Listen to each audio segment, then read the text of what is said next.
Y llegamos a una de las fechas más importantes para los católicos, los cristianos, en el año, que es la Semana Santa de Lima, que en este año 2023 se va a celebrar en el mes de abril. De todos modos, hemos querido adelantar con esta charla un poco el conocimiento respecto a esta gran festividad, que más allá del entorno religioso que suele acompañarlo, también es una fiesta de tradición. Y una ciudad tan antigua como Lima no puede ser ajena a esta tradición que también es parte de la sociedad y por supuesto de todo un contexto, de un movimiento de gente que se da en torno a esta celebración católica. En esta charla vamos a hablar acerca de la historia y las tradiciones asociadas a la Semana Santa limeña. Por supuesto, antes de empezar, tenemos que viajar en el tiempo, remontarnos a los orígenes de la Semana Santa. ¿Cuándo es que realmente se empieza a dar esta celebración? Como sabemos, en estos días se recuerda pues justamente la época en la cual Jesucristo es tomado prisionero y luego crucificado, ¿no? En síntesis, eso es lo que se recuerda en estas fechas. Pero ¿en qué momento esta serie de sucesos y días que van a terminar con el apresamiento, la muerte mediante la crucifixión y la resurrección de Cristo va a convertirse en una parte importante del calendario cristiano y católico?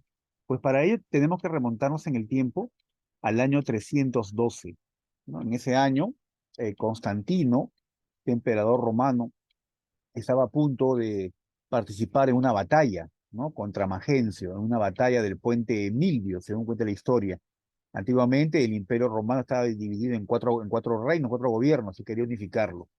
Entonces cuenta la tradición, cuenta la historia, que mientras Constantino marchaba con sus soldados, ¿no? Pensando, pues, viendo y esperando, por cierto, que esta victoria le sea favorable, nuestra batalla le sea favorable para los intereses, vio, dicen en el cielo, la forma de una cruz frente al sol, ¿no? Que en todo caso en este fresco que se encuentra en el Museo del Vaticano, en Roma, se nos muestra, ¿no? Una cruz en el cielo y Constantino mirando azorado, ¿no? Esta imagen, y con una frase en latín, ¿no? Hic hoc signo vinces, con ese signo vencerás, era lo que le decía, en todo caso lo que él había visto.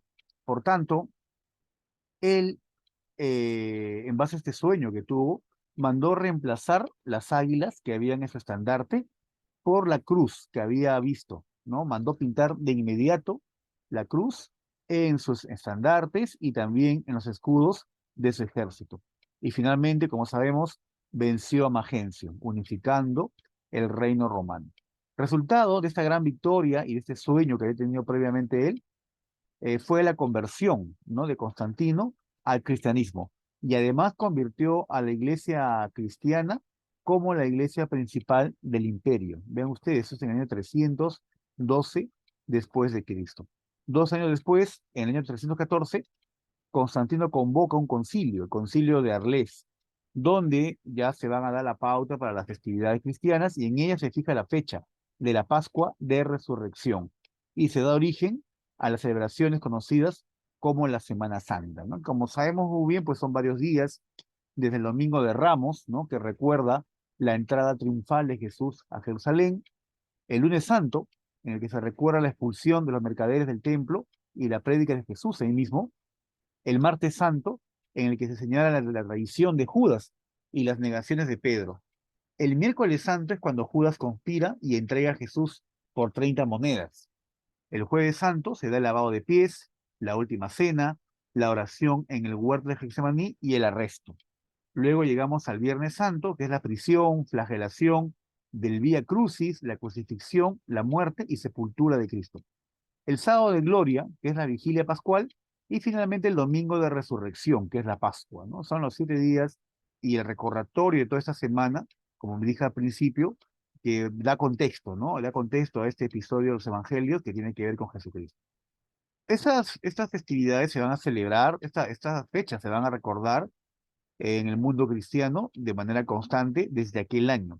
Y por supuesto aquí en Lima, ¿no? En nuestra ciudad, vamos a tener primeras noticias de la celebración de la Semana Santa gracias a los libros de los cabildos, ¿no? Como esta imagen que ven ustedes, que hasta el día de hoy se encuentran en el archivo de la Municipalidad de Lima, ¿no? Desde el año 1544 se encuentran estos libros en una serie de disposiciones, por el cual, primero, eran los miembros de la municipalidad o del cabildo quienes que tenían la obligación de participar activamente en las celebraciones. O sea, era la municipalidad, en síntesis, la que organizaba todos los preparativos para la Semana Santa.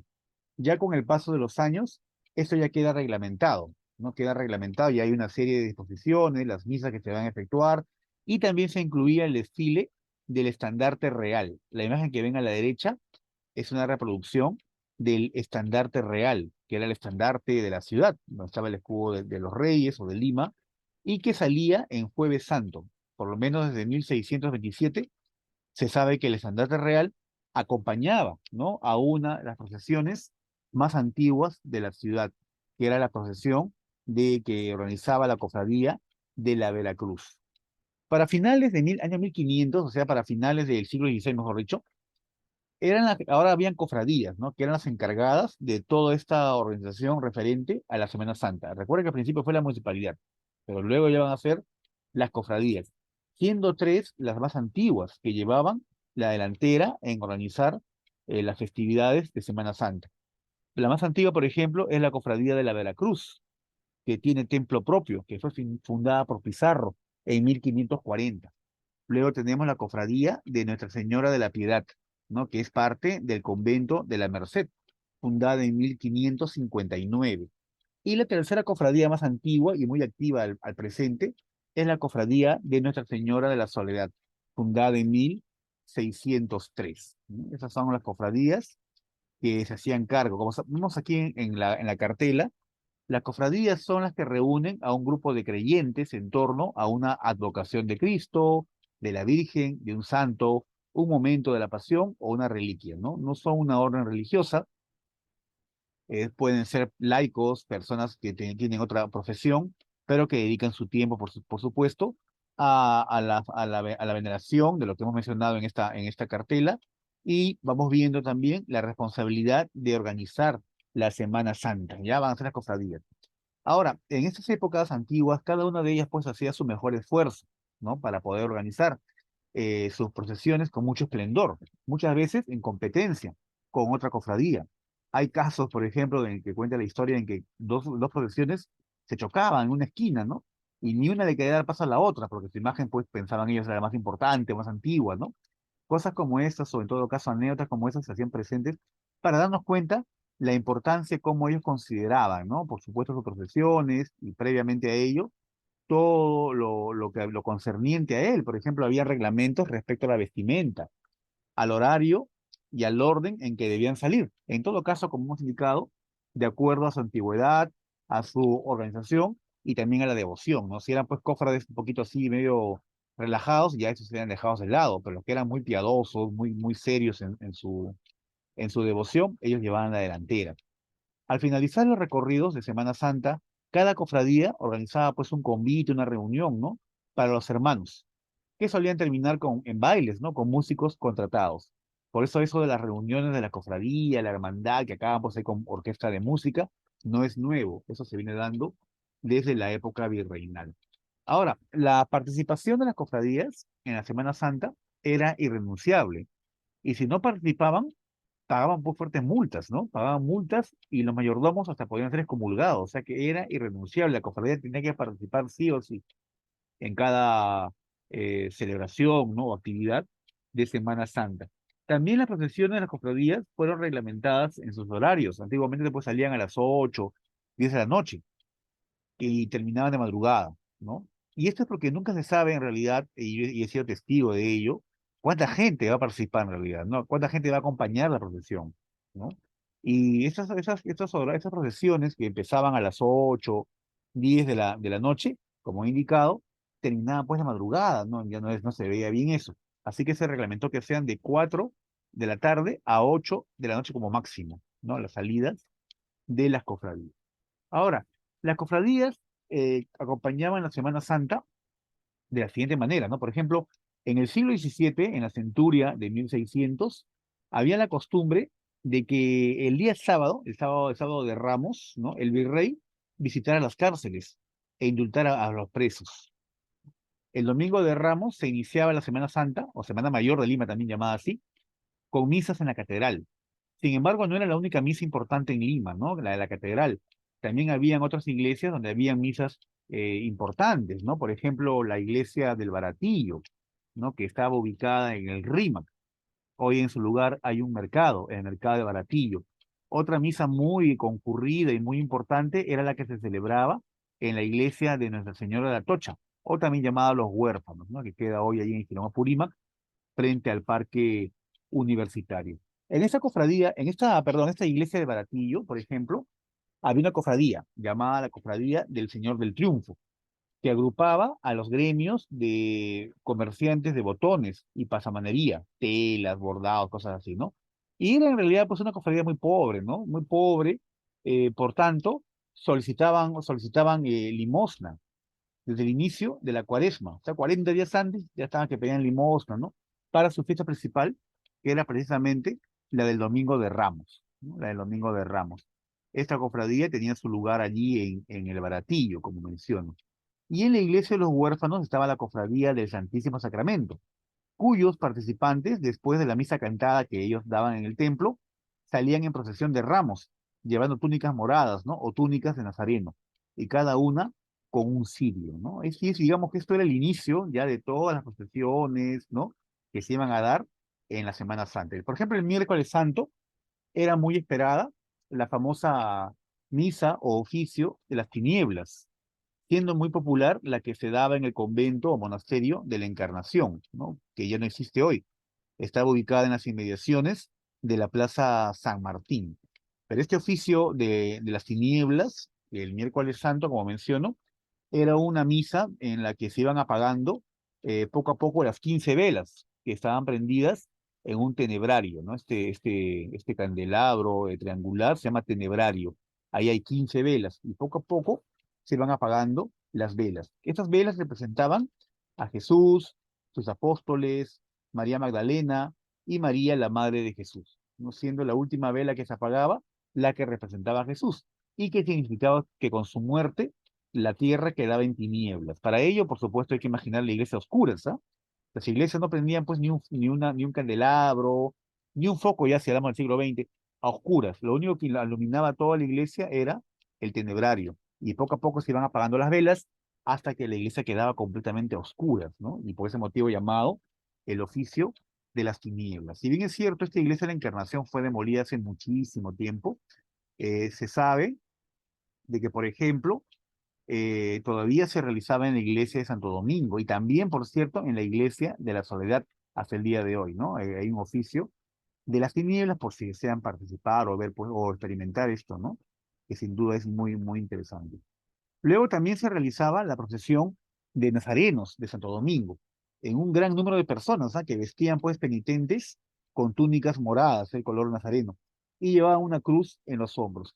Las procesiones de penitentes son muy populares, por cierto, en la Semana Santa. No solo la de Lima, que estamos hablando hoy, también estas costumbres vienen en realidad pues desde Sevilla, ¿no? De las costumbres de Semana Santa de Sevilla, que son, digamos, el modelo que se sigue para las celebraciones de Semana Santa aquí en Lima.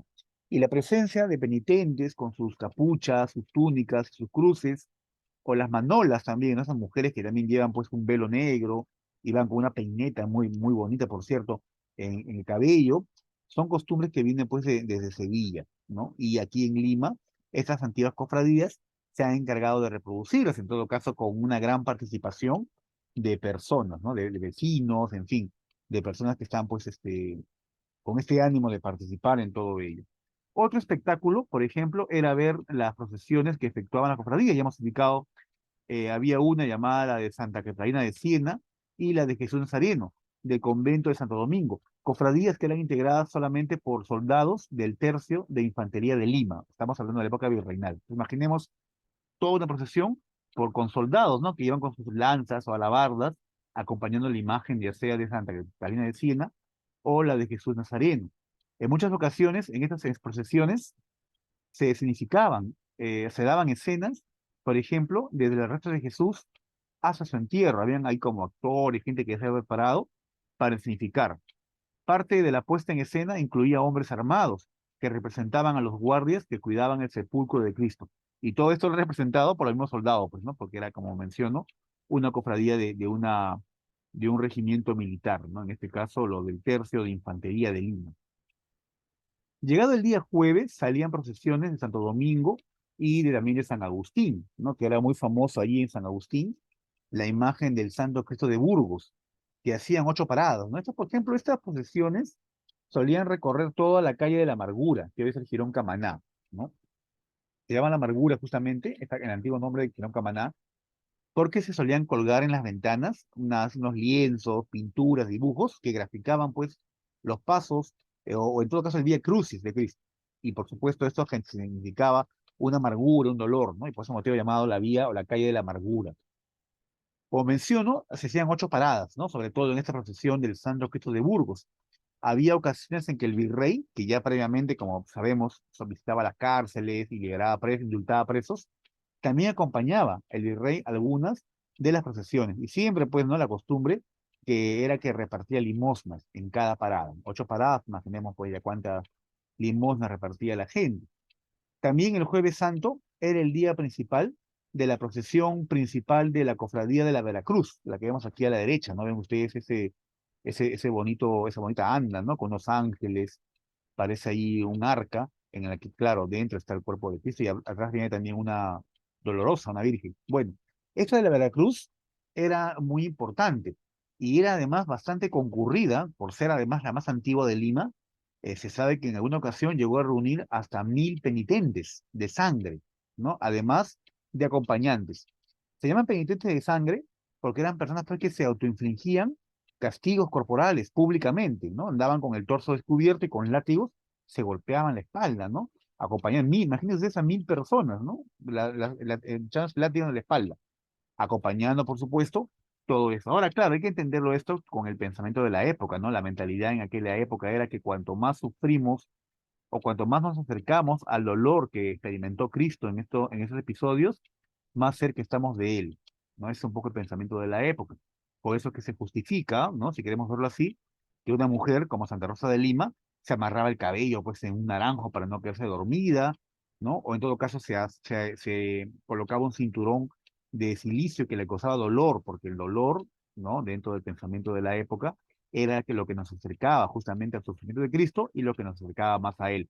Por ese motivo, se veía normal, ¿no? Que haya 1000 penitentes de sangre, ¿no? Ahí tirándose el látigo en la espalda, acompañando esa procesión, ¿no? La procesión de la Veracruz. Con los años, la cofradía del Santo Cristo de Burgos, la imagen que ven ahí a la izquierda, que está en la iglesia de San Agustín, fue ganando espacio y se hizo más popular inclusive que la Veracruz, que vamos viendo, fue la más popular de todas en el pasado. Eso, por cierto, esta escultura del Santo Cristo de Burgos, que ven allí, es una copia de una original que se venera en Madrid. Esta copia fue traída en 1593, ¿no? Hay un investigador, Guillermo Lomo Villena, que cuenta que esta escultura de casi 2 metros de altura era un trabajo del escultor Jerónimo Scorsetto, ¿no? Un escultor pues de gran talla, gran valor por aquella época, ¿no? En el siglo XVI. Otra tradición de Semana Santa en estos días era la escenificación de la Santa Cena. No había iglesia en Lima, por pobre, ¿no? Que fuera, que dejara de lucir una representación de esta escena. Se contrataban a limeñas, por ejemplo, expertas en bordados, para que hagan los manteles con finos encajes. Los panaderos vecinos a la iglesia enviaban, pues, ¿no? Panes auténticos para las mesas. Y las damas de las grandes casas prestaban su vajilla de plata para esta escenificación. La nota curiosa era el ají o rocoto colocado en la boca de Judas, ¿no? Representando su traición. Luego llegamos a Viernes Santo, ¿no? Quizá el día más activo de la Semana Santa, pues muchas procesiones o imágenes de varias iglesias salían a las calles de la ciudad desde temprano y casi al mismo tiempo. O sea que toda la ciudad en realidad estaba retumbando pues, de procesiones, de fieles, de andas, y muchas de ellas acompañadas por las bandas musicales, ¿no? Las bandas de las marchas procesionales. Ustedes se imaginen ustedes todo este ambiente que se vivía. Muchas de estas procesiones que salían en Viernes Santo estaban relacionadas al Santo Entierro, ¿no? De Jesucristo. Era, por ejemplo, el día del descendimiento, del oficio del descendimiento de la cruz, que se daba en la iglesia de la Soledad y que se realiza hasta el día de hoy, ¿ah? Este es un oficio muy tradicional, vuelvo a repetir, la Soledad pues está, digamos, replicando muchos de estos rituales que hasta el día de hoy y desde hace siglos se desarrollan en iglesias y cofradías en Sevilla, ¿no? Esa imagen, además, que ustedes ven ahí en la fotografía, que es el crucificado, es una imagen articulada, ¿no? Obra del escultor Martínez Montañés, ¿no? Me parece que a inicios del siglo XVII. Y es una imagen articulada, como digo, porque ahí en esa escena que ustedes están viendo, están bajando a Cristo, y a Cristo ya murió de la cruz. Entonces los brazos bajan, ¿no? Se mueven, los brazos se mueven, y él es colocado pues en un catafalco, donde luego va a salir al Santo Sepulcro, es la procesión del Santo Sepulcro, ¿no? Acompañado además por el de la Señora de la Soledad, ¿no? Esta imagen dolorosa que va acompañando al entierro a su hijo, ¿no? Esta es la procesión, en todo caso, se da a continuación de este oficio. Este oficio hasta el día de hoy congrega a miles de personas, ¿no? Inclusive la iglesia la cierran porque ya no pueden entrar más personas, ¿no? Es más, tengo entendido que en los últimos años pues se entra con invitación, ¿no? Con invitación, ya que la iglesia queda sobrepasada en su capacidad y básicamente pues son los cofrades, ¿no? Con esa vestimenta blanca y negra, quienes se encargan de todo esto, ¿no? De todo esto, ¿no? Es una de las profesiones, como repito, más tradicionales de Lima en la actualidad y que se celebra de igual manera como se hacía hace 400 años, ¿no? Ya hemos mencionado este oficio del descendimiento, luego se da la procesión del Señor del Santo Entierro, ¿no? En el cual la calle pues está acompañada de miles de personas, ¿no? También, además de esta, también se realiza la procesión de la cofradía de la Nuestra Señora de la Piedad de la Iglesia de la Merced, comentábamos que era la segunda más antigua, que también reunía a muchos miles de fieles, ¿no? Las procesiones que se dan con esta imagen de la Dolorosa y el Santo Entierro, además es acompañada por los penitentes, ¿no? Los penitentes son estos personajes encapuchados allí, que ustedes observan, que están vestidos con el hábito de la cofradía de la Soledad, pero muchos de ellos llevan grandes cruces, ¿no? Como si fueran Cristo llevando su cruz, y van avanzando, y a la vez también van haciendo un cerco, ¿no? Un cerco en las veredas, abriendo el espacio para que pueda pasar las procesiones, ¿no? Del Santo Entierro y sobre todo esta impresionante de la Virgen de la Soledad, que ven ahí, vean ustedes la cantidad de cirios, ¿no? De velas que acompañan la imagen, ahí al costado derecho de la foto, al fondo, y todos los penitentes, también acompañan las manolas, ya había comentado esas damas vestidas de luto, de negro, con una mantilla en la cabeza, llevando también velas grandes, ¿no? A la manera de un entierro, acompañando esta procesión. Los hermanos de la cofradía con sus estandartes, muchos de ellos con símbolos de la pasión, en este rito católico, que como repito es muy antiguo, y se celebra hasta el día de hoy como se hacía hace 400 años, ¿no? Este es el Viernes Santo. Luego llegamos al sábado de gloria, ¿no? Donde en las misas en las iglesias, se daban misas en la iglesia, perdón, siendo la más importante, por supuesto, la de la Catedral de Lima, ¿no? Había la costumbre de que el virrey esté presente allí, ¿no? Y se le deseaba, pues, las buenas Pascuas, ¿no? Porque ya se sabía que el domingo iba a ser el domingo de resurrección, ¿no? Ya Cristo ya no se encuentra en el Santo Sepulcro, ha sido resucitado como él lo prometió, y Placidad, pues, era un día de fiesta, ¿no? Una misa, una procesión, a las 4 de la mañana salía de San Agustín a la catedral y las campanas de las iglesias pues sonaban porque ya Cristo había resucitado. Digamos que esas eran un poco las actividades que se daban en las iglesias y en las calles de Lima durante la Semana Santa. Muchas de ellas al día de hoy todavía son replicadas como fueron en antaño. Acá antes de continuar quiero contar algo o agregar algo respecto a las cofradías, ¿no? Las cofradías, por ser organizaciones formadas por personas, por vecinos, por personas que no están vinculadas directamente a una congregación religiosa, sino siempre son fieles, ¿no? Son personas que tienen una devoción, una imagen, ya hemos indicado. En este caso, por ejemplo, la Soledad tiene una organización, tienen, digamos, elecciones, son como cualquier sociedad, ¿no? Privada. Y en muchos casos, no me refiero a la Soledad, no a muchas de las que hay, con el paso del tiempo han desaparecido. No han desaparecido, han muerto los últimos cofrades, quizás se ha vuelto poco atractivo ser parte de una cofradía en los últimos tiempos, y muchas de ellas se pierden con el tiempo, pasan 100 años hasta que por ahí alguien encuentra un documento, siente el llamado y la reabre, ¿no? Reabre la cofradía y vuelve. Muchas de las cofradías que he comentado ahora, por ejemplo, esto del gremio de los botoneros y pasamaneros, o otros más, han desaparecido con el tiempo, ¿no? Ya estas costumbres que ellos solían mantener, ¿no?, como tradición, se han perdido, justamente por ser ya, digamos, no haber personas que se dediquen ya a este tipo de actividad, ¿no? De las cofradías. Por eso las cofradías hoy día son una institución que más allá del tema religioso deben conservarse porque también son parte de la tradición de las ciudades, ¿no? En este caso de Lima.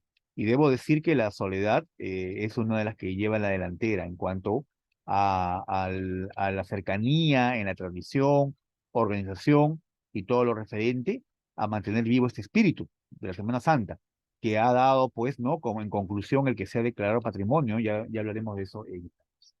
Bueno. Pasando el tema de las celebraciones de la Semana Santa, que como vamos viendo es organizada por las cofradías, vamos a otras tradiciones y costumbres, ¿no? Asociadas a la Semana Santa, que también son antiguas, pero que no se han perdido. Ah, bueno, aquí hay una imagen tomada de una acuarela mucho más grande, por cierto, de Pacho Fierro, en la que se ven, ¿no? Las distintas escenas el Vía Cruz, la Pasión y Vía Crucis, representados, ¿no? La Santa Cena, y Cristo en Getsemaní, apresado y todo ello, ¿no? Esto era un poco cómo se representaban, ¿no? Los distintos pasajes de esta semana, estos días de Jesús, en procesiones. Esta pintura, esta imagen, esta acuarela, está graficando una procesión por el Jirón de la Unión, por cierto, ¿no? También en algún momento se daban por allí las procesiones de Semana Santa. Bien, otra tradición muy importante es la del famoso sermón de las 3 horas, ¿no? Que en todo el mundo, se celebra en la actualidad. El Papa, por ejemplo, cada año, justamente en Viernes Santo, sale, pues, ¿no? Y a la Plaza San Pedro a dar el sermón de las 3 horas. Pocos quizás ya ignoran, o quizás pocos saben, ¿no? Cualquiera de los casos, que eso se inició en Lima, en la ciudad, justamente en el año 1660. Lo realizó por primera vez un padre jesuita llamado Francisco del Castillo y lo predicó en esa iglesia, ¿no? En la iglesia de Desamparados. Esta iglesia ya no existe, ¿no? Esta iglesia estaba en la parte de atrás de Palacio de Gobierno. Y cuando se construye o se amplían los jardines de Palacio de Gobierno, esta iglesia fue demolida. Pero allí en su interior había una imagen del Señor de la Agonía, ¿no? Y en su altar justamente fue donde se dio inicio a este oficio religioso, que luego se extendió por todo el mundo. Ismael Portal, un antiguo escritor que publicó un libro llamado Lima Religiosa, menciona que el nombre completo de este oficio era Las 3 horas de la agonía del Señor en el Sacro Madero. Un nombre un poco largo, ¿no? Así que mejor póngale Sermón de las 3 horas. Empezaba al mediodía y terminaba a las 3 de la tarde, se menciona. Y en él se explican, pues, ¿no? Se explica de manera detallada las 7 oraciones que Jesús pronunció en la cruz hasta el momento de su muerte, ¿no? Y que vamos a recordarlos, ¿no? Que en todo caso la primera es Padre mío, ¿no? Perdónalos porque no saben lo que hacen. Y ahí pues el padre explicaba cómo había que perdonar a los que nos ofendían y todo ello. Luego menciona, hoy estarás conmigo en el paraíso, y lo mismo también, ¿no? Mujer, ella tu hijo, la tercera frase, la cuarta, Dios mío, ¿por qué me has abandonado? La quinta, tengo sed, ¿no? La sexta, todo está consumado. Y la última era, Padre mío, en tus manos encomiendo mi espíritu. Para realizar este sermón se elegía pues a los mejores oradores, ¿no? A los padres que tenían mayor llegada, ¿no? A la gente, y se publicaban en carteles en las calles, la relación de los templos donde estos iban a presentarse. Es como porque venga un gran conferenciante a tal lugar, la gente iba. Ya algo así era, ¿no? Algo así era el sermón de las 3 horas, ¿no? Porque la idea era pues calar el espíritu de las personas que participaban. Personajes de Semana Santa, por ejemplo, tenemos las plañideras, ¿no? Las plañideras o lloronas de Viernes Santo, que son este grupo de mujeres que, por ejemplo, también eran contratadas para los velorios, ¿ah? Estaban en la puerta llorando y lamentándose por una hora, ¿no? Y acababa la hora, dejaban de llorar. Había que dar una moneda más para que sigan llorando. Bueno, algo así también ellas participaban en la Semana Santa, las plañideras o lloronas de Viernes Santo. También los penitentes, que ya hemos mencionado, estos personajes con estas capuchas y estos cruces. las ahumadoras, las que pues van llevando el humo, ¿no? Este humo blanquecino que acompaña las procesiones, las mistureras, los alumbrantes o los que llevan hachas, los limosneros y claro, los feligreses. Sin feligreses pues no sería una marcha, ¿no? Procesional. Una cosa más que quiero agregar es que también la música que acompañaba las marchas procesionales en esta época, al principio era entonada por coros, ¿no? Era entonada por coros, ¿no? Luego ya en el siglo XVIII, se van a añadir ya los instrumentos musicales, ¿no? El tambor, en fin, la vihuela, todos los instrumentos que van a darle ya sentido a la marcha procesional. Y en el caso del tema musical, debo agregar que la marcha procesional es el antecedente a las marchas militares, ¿no? O sea, cuando hablamos de marchas militares, tenemos que saber que sus orígenes son las marchas procesionales, ¿no? Procesionales. Antiguamente eran pura voz, ¿no? Era puro un coro más que cantaban y luego ya después le añaden el tema de la música. Aquí imagen de las manolas que comentaba, las manolas ahí con su mantilla y con esa peineta también muy sevillana colocada en la cabeza, y al costado la procesión de los penitentes, en este caso de la iglesia de la Soledad, ¿no? Es muy curioso porque las personas pues le llama la atención, ¿no? Ver gente encapuchada, o sea, ¿ustedes quiénes son, no? Son de la Inquisición, pensaban algunos, ¿no? No, soy penitente, responde otro. Y eran personas comunes y corrientes, o sea, cualquiera podía participar, ¿no? De este evento, este episodio. Las cofradías usualmente hacen convocatorias para que las personas que deseen puedan participar como manolas o penitentes, ¿no? Y por supuesto piden pues una limosna o donación, puesto que el traje se alquila, la peineta y todo ello también es parte de una organización que se realiza, pero tengo entendido que esto se puede participar hasta el día de hoy activamente, ¿no? Otra costumbre muy popular en la Semana Santa, sin duda, es el recorrido de las 7 iglesias, ¿no? Esto se da el Jueves Santo, ¿no? Y como ya hemos mencionado, este recorrido de 7 iglesias representa pues las 7 estaciones que transitó Jesús previamente a su muerte. Las iglesias abrían desde las 8 de la mañana en el siglo XIX, pero en la época virreinal, perdón, ya en la época republicana, ya se da la costumbre, o se varía, ¿no? Que las iglesias abran en las tardes y sobre todo en las noches. Uno entra a la iglesia, ahora pues hay que hacer cola, ¿no? Entran por una iglesia, salen por otra, ya porque la cantidad de gente en una ciudad de 11 millones de habitantes, ya imaginen ustedes, es bastante grande, sobre todo teniendo en cuenta que todavía el grueso de la población, una buena cantidad de personas son católicos, ¿no? Entonces se dan las colas de 2, 3 cuadras en algunos casos para poder entrar a la iglesia. Uno entra a la iglesia y lo primero que va a ver son las imágenes de los santos cubiertas, ¿no? Están cubiertas de color nazareno, color negro, en señal de luto, ¿no? Esto es como repite el Jueves Santo. Al ingresar, los fieles se arrodillan, ¿no? Por un breve momento, hacen una breve oración y de ahí salen y continúan a la siguiente. Yo quería compartir aquí, a esta por cierto, esta fotografía es de la iglesia de San Sebastián. Voy a compartir con ustedes tres listas, ¿no? De iglesias que pueden visitar en Semana Santa y cómo pueden hacer la ruta, ¿no? Por ejemplo, en el centro de Lima se puede empezar en la primera cuadra de la avenida Tacna, con la iglesia de Santa Rosa de Lima. Luego, a una cuadra de allí, se encuentra en la cuadra 4 del Girón Ica, en la cuadra 5 del Girón Ica, la iglesia de San Sebastián, sería la segunda parada, ¿no? Que es esta iglesia que está aquí en esta foto, que es San Sebastián. De allí a una cuadra, en la cuadra 5, sí, 4, perdón, 5, me estoy equivocando, 5 de la avenida Girón Huancavelica, se encuentra la iglesia de las Nazarenas, ¿no? Salen a la avenida Tacna, caminan una cuadra hacia la derecha, llegan a la avenida Emancipación y una cuadra más arriba, en la esquina Corrupción de Torrico, se encuentra la parroquia San Marcelo, la cuarta iglesia de su recorrido por el centro de Lima. De ahí ya se van al centro de Lima, donde en la cuadra 7 del Girón de la Unión se encuentra la iglesia de la Merced. Luego continúan por el Jirón de la Unión, de frente hasta llegar a la Plaza de Armas, bajan una cuadrita, está ahí Santo Domingo, ¿no? El convento de Santo Domingo. Y pueden terminar en la Catedral de Lima, ¿no? Ahí está su recorrido de las 7 iglesias en el centro de Lima. Si quieren algo, digamos, más, poco usual, pues vamos a compartir aquí el recorrido de iglesias en el Rima, por ejemplo, ¿no? En el Rima, cruzando el puente de piedra, pueden empezar visitando la iglesia del puente, que está en la cuadra 2 de Girón Trujillo. Se van de frente hasta la iglesia de San Lázaro, ¿no? Que está en la cuadra 4 de Girón Trujillo, se ve al fondo la iglesia. Pueden regresar una cuadra a Girón Libertad y subir 2 cuadras, donde se encuentra la iglesia de San Lorenzo, ¿no? Como tercera iglesia. Esta San Lorenzo es una iglesia muy poco conocida, pues es muy antigua también, ubicada ahí en Girón Libertad, como repito, en el Rima. Luego ya se van a la zona de la Alameda, donde antes de llegar a la Alameda, en el Jirón Chiclayo, está la iglesia de Nuestra Señora de Copacabana, que también pueden visitarla. Luego ya en la Alameda Descalzos, por la derecha, llegan a la iglesia del Patrocinio, ¿no? Como quinta iglesia. La Z sería la iglesia de los Descalzos, el convento de los Descalzos, ¿no? La iglesia de Nuestro Señor de los Ángeles. Y pueden terminar como séptima iglesia en la iglesia de Santa Liberata, que en realidad por estos días está cerrada, ya que al costado hay un pequeño templo que es la Hermandad del Señor Crucificado de Rímac. En todo caso, si no quieren incluirla allí, pueden irse hasta el Jirón Francisco Pizarro, casi esquina con prolongación Tacna, donde está la iglesia de Nuestra Señora del Perpetuo Socorro. Y ahí tienen ustedes su recorrido de 7 iglesias en el Rímac.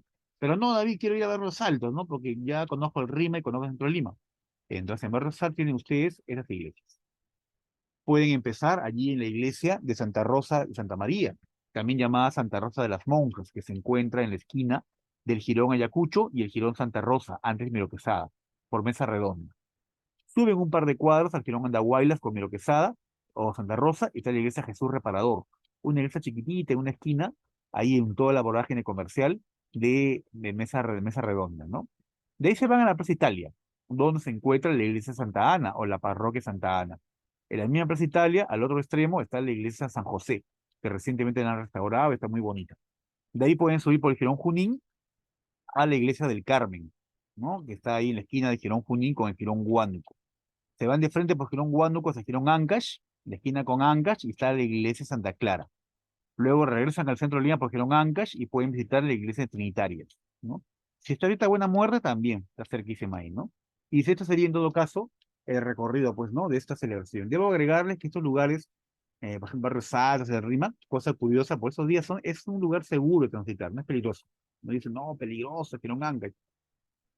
Ustedes ven la cantidad de gente que hace este recorrido, así que creo que por ese lado el tema de la seguridad no se convierte en el principal problema, ¿no? En todo caso, creo que el principal problema es ingresar a la iglesia, ¿no? Por la cantidad de gente que participa y es parte de estos recorridos. Así que ahí tienen estas 3 listas por si desean hacer esta actividad en esta Semana Santa que ya empieza pues en un par de semanas. Luego tenemos otra tradición, ¿no? Ya asociada a la gastronomía, que es el famoso pan de dulce, ¿no? El pan de dulce, una tradición limeña que viene desde la época virreinal. El pan de dulce se consumía desde el Jueves Santo. Era exhibido incluso en las representaciones de la Santa Cena. ¿Se acuerdan que comentábamos que los panaderos hacían sus panes, ¿no? Para la Santa Cena. Bueno, en muchos casos era el pan de dulce, ¿no?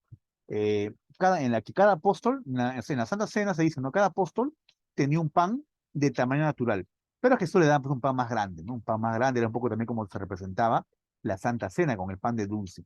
También era popular como regalo entre las familias. Si usted quería dar un regalo en Semana Santa, se iba pues, ¿no? Ahí a la panadería de los huérfanos a comprar su pan de dulce. El día de hoy todavía los huérfanos preparan en esta semana el pan de dulce, siendo pues, como repito, una tradición limeña de Semana Santa.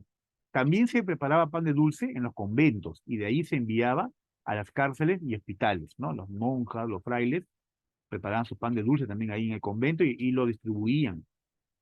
En la época virreinal era vendido por los cocheros ambulantes, ¿no? Que se le distinguía por llevar un farolito de papel, ¿no? Llevaban su farolito de papel en la calle y iban con su bolsa, ¿no? Llevando el pan dulce. Ya en el siglo XX era preparado por las más importantes panaderías de la ciudad, en las cuales he mencionado, sin ánimo de hacer cherry, pero bueno, es la verdad, no es la única por el momento en Lima que tiene esta tradición, los huérfanos, ¿no? La antigua panadería y pastelería Los Huérfanos, que existe desde inicios del siglo XX. Finalmente, otra de las tradiciones que se daban en Lima era sin duda el luto, ¿no? El luto al vestir. Era tradición que en Semana Santa los limeños y limeñas se vistan de estricto y elegante color negro para transitar por las calles. Y así participaban en las procesiones y a la misa. Era algo normal, ¿no? Ver esto, ¿no? Ver esto, el luto en el vestir. Era algo tradicional que uno veía en Semana Santa, ¿no? Entre los limeños. Bien, el tiempo pasa y muchas cosas pues van cambiando, ¿no? Pero quizás en medio de tantos cambios que la ciudad ha tenido con el paso de los años, una de las tradiciones que se mantiene en muchos aspectos tal cual como fue en siglos pasados, son las celebraciones de Semana Santa. Y en esto, ¿no? A manera de repaso, tenemos que recordar, han tenido y siguen teniendo las cofradías un importante papel. como en este caso la Soledad, ¿no? Que mencionábamos, que aún celebra estos días y oficios tal y como se celebraban hace casi 400 años, conservando esta tradición que hizo que nuestra ciudad sea una de las más importantes y devotas en el mundo.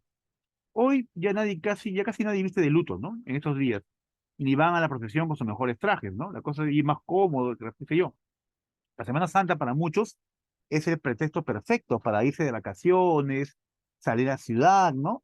E inclusive por ahí llaman Semana Tranca, dice, ¿no? Semana Tranca en Ayacucho. Es muchas veces el desenfreno, ¿no? Como si la vida pues se le fuera en ello, ¿no? Es un poco, digamos, lo que marca esos tiempos, ¿no? Muchos ritos han quedado en el pasado. Sin embargo, todas esas tradiciones, costumbres, anécdotas, eh, y todo lo relacionado a este patrimonio religioso, ¿no? Que tuvo sus mejores momentos en estas épocas de esplendor, siguen hasta el día de hoy vigentes, esperando por ser conocido, difundido y revalorado como patrimonio, ¿no? Que es, en el año 2018 se declaró a la Semana Santa de Lima Patrimonio Cultural de la Nación, ¿no? Así como hay muchas festividades, la Candelaria, qué sé yo, el Carnaval de Cajamarca, que todo eso, también la Semana Santa de Lima es patrimonio cultural de la nación, ya de manera oficial. Por tanto, todas esas actividades también generan turismo, ¿no? Generan visitas, ¿no? Y yo creo que es algo que ahora que ha pasado la pandemia y que obligó a que muchas cosas pues se detengan, es algo que se tiene que volver a fomentar. Muy bien, espero que esta charla les haya gustado. Mi nombre es David Pino. Aprovecho también para darles las gracias por su participación en las charlas de este mes. Ya nos vemos en una próxima charla virtual o en algún paseo en la siempre rica e histórica ciudad de Lima. Buenas noches.